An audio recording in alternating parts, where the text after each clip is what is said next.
Борбата против дезинформации поврзани со пандемијата на COVID-19 во овој миг е исклучително важна. Денови во кои сведочиме на зголемување на бројот на заразени во земјава. Според истражувањата, наративите за заговори и настанокот на вирусот се податливи за македонските граѓани, за што говори анкетата која ја спровеле Метаморфозис и Евротинк. Кај нас речиси половина од граѓаните сметат дека е создаден во лабораторија намерно.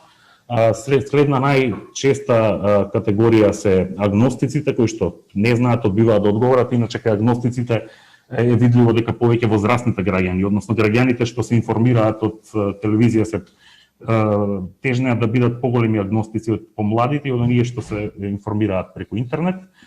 Дека настанал природно, тоа е официјалната теорија, веруваат 15%, дека е настанат во лабораторија по грешка, тоа е теоријата работеа на некакви пермутации, меѓутоа им избега, веруваат 16%, само 5% веруваат дека не постои. Бројни се примерите на социјалните мрежи каде различни содржини и фотографии се ставаат вон контекст за да се привлече внимание и сензационализам.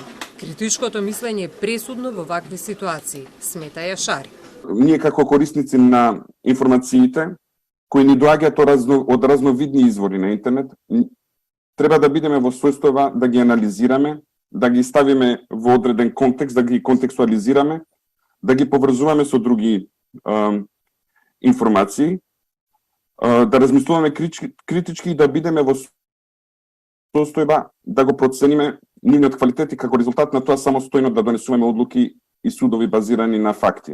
Според Петревски, мора да се најдат начини да се промовира вистината најефикасно и на тој начин да се спротивставиме на ширењето дезинформации. Например, 17 разузнавачки агенции на САД излегоа со заедничка изјава каде што рекоа дека тоа не е точно, значи не станува збор ниту за вирус кој е создаден од човекот, ниту кој е прилагоден од човекот, туку дека станува збор за природна појава.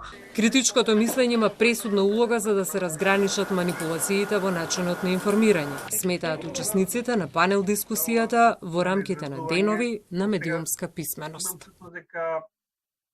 Наместо се фокусираме на лажните вести